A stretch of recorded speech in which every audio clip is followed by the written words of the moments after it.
When Tommy Thompson ran into his grandfather's house crying, shirt ripped and nose bleeding, he expected comfort and ice cream.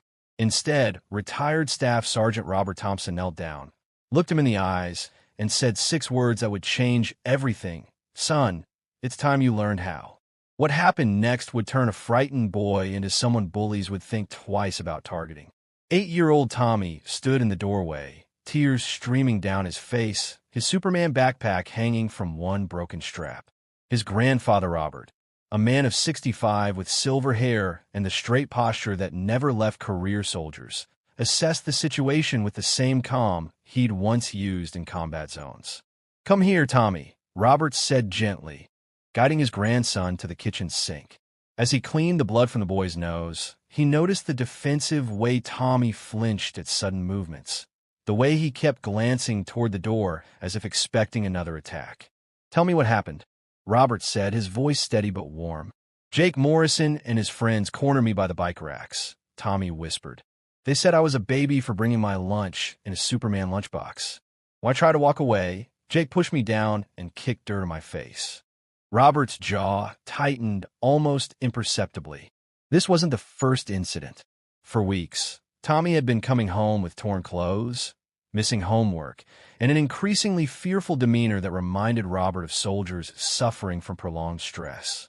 Robert made a decision that his military experience told him was necessary. "Tommy, some problems can't be solved by telling adults.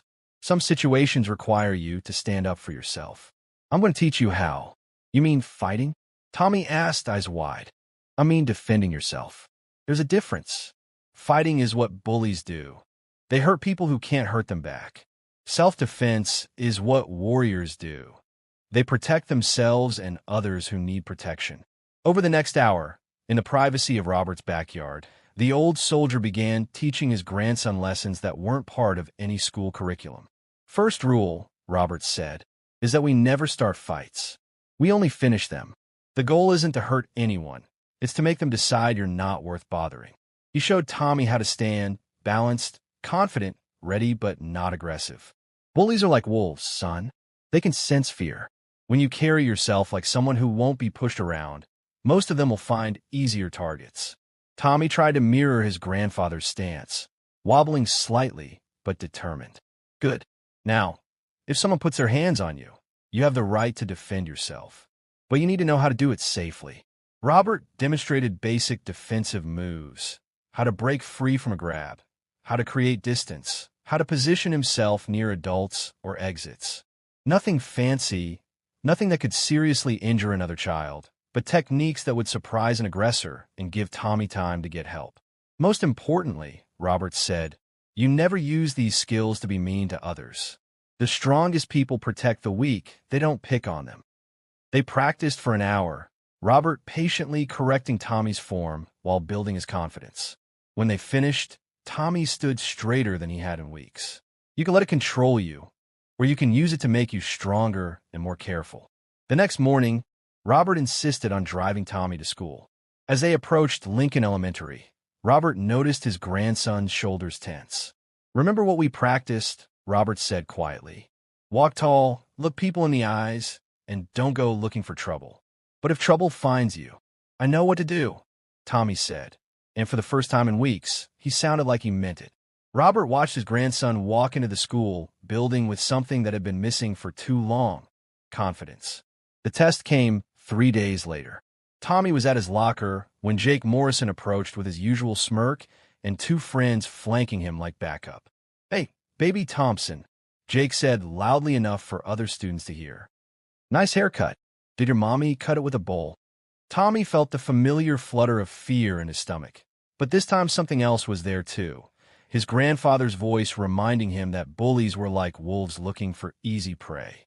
Instead of looking down or trying to hide, Tommy stood up straight and looked Jake directly in the eyes. "I like my haircut," Tommy said calmly. "Is there something you need, or are you just here to talk about hair?" Jake's smirk faltered slightly. This wasn't the scared, stammering response he was used to getting. "Think you're tough now, Thompson?" "I think I'm just trying to get to class," Tommy replied, closing his locker and starting to walk away. Jake grabbed Tommy's arm, spinning him around. "I'm talking to you. This was the moment Robert had prepared him for. Tommy used the grip break technique his grandfather had shown. "Don't put your hands on me," Tommy said firmly, loudly enough for the growing crowd of students to hear clearly. Jake, embarrassed by being shown up in front of his friends and other students, swung wildly at Tommy. But Tommy had been practicing footwork with a man who trained soldiers for combat. He stepped back, letting Jake's punch swing through empty air, then quickly moved to where other students and a teacher could see what was happening. "Mrs. Peterson," Tommy called to the approaching teacher. "Jake just tried to hit me after I asked him to stop grabbing my arm." The teacher had seen enough of the incident to understand what had happened. Jake found himself in the principal's office explaining why he'd been physical with another student in front of witnesses, while Tommy calmly gave his account of events. Later that day, Principal Martinez called Robert Thompson. "Mr. Thompson, I have to say, I was impressed with how Tommy handled himself. He didn't escalate the situation. He clearly tried to disengage. And when the other boy became physical, Tommy defended himself appropriately and immediately sought adult help." Robert smiled. "Tommy's a good kid. He just needed to learn that he didn't have to be a victim. Whatever you've been teaching him about confidence and self-respect, it's working. Jake Morrison has been a problem for several students this year. But I think he learned today that picking on Tommy isn't worth the trouble." That evening, Tommy burst through his grandfather's door with a huge grin. "Grandpa, it worked. Jay tried to grab me, but I got away just like you showed me. And then Mrs. Peterson saw him try to hit me, and he got in trouble instead of me." Robert hugged his grandson, noting how different he felt, less fragile, more solid, like a boy who knew he could handle whatever came his way. "I'm proud of you, son. But remember, the real victory isn't that Jake got in trouble. It's that you stood up for yourself without becoming a bully yourself." "I know. And you know what else? When Jake's friends saw what happened, they didn't look scared of him anymore. They looked like they thought he was kind of pathetic." Robert nodded. Bullies rely on fear and reputation. When people see that they're not as tough as they pretend to be, their power disappears. Over the following weeks, word spread through Lincoln Elementary that Tommy Thompson wasn't an easy target anymore. More importantly, other kids started asking Tommy how he'd learned to be so confident. Soon, Robert found himself teaching small groups of children basic self-respect and situational awareness in his backyard. Some parents were initially skeptical of a retired soldier teaching their children anything resembling martial arts. But when they saw their previously anxious children walking taller, speaking up for themselves, and helping other kids who were being picked on, the complaints turned to gratitude. "What exactly are you teaching them?" asked Susan Martinez. "I'm teaching them that they don't have to be victims," Robert explained. "That they have the right to feel safe, to take up space, to say no when someone tries to hurt them. The physical techniques are just tools. The real training is mental." Later that night, his daughter called. "Dad, Tommy's teacher says he's like a different kid this year. More confident, better grades. And he's actually standing up for other students who are getting picked on. What did you do?" Robert smiled, looking out at the backyard where he'd been passing on lessons learned through decades of military service.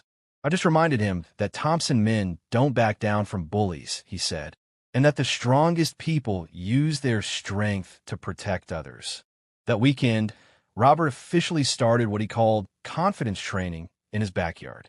Word spread through the community, and soon he had a waiting list of parents who wanted their children to learn what Tommy had learned.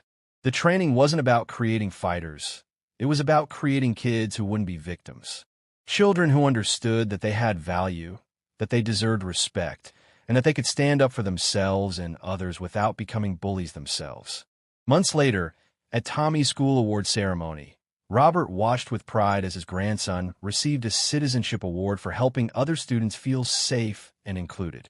"I want to thank my grandpa," Tommy said into the microphone, his voice clear and confident. "He taught me that being strong isn't about hurting people, it's about protecting them. And he taught me that I don't have to be scared all the time." After the ceremony, Principal Martinez approached Robert. "Mr. Thompson, the leadership skills you've taught these children are remarkable. Have you ever considered working with our conflict resolution program?" Robert smiled, watching Tommy surrounded by friends instead of hiding for bullies. I've always believed that the best way to serve your community is to help the next generation be stronger and kinder than the one before it, he said. I'd be honored to help.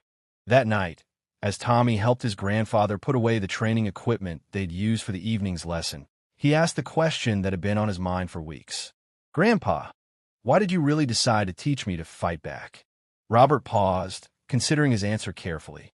Because, son, I spent 20 years protecting people who couldn't protect themselves.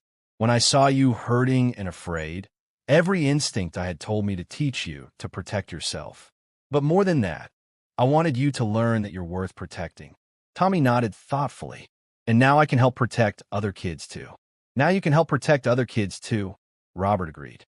As they walked back to the house, Robert reflected on how a moment of crisis had become an opportunity to pass on something valuable. Tommy had learned more than self-defense techniques. He learned self-respect, courage, and the responsibility that comes with strength. The frightened boy who'd run into the house 6 months ago was gone, replaced by a confident young man who understood that true strength meant standing up for yourself and others who needed help. It was, Robert thought, the most important mission he'd ever completed.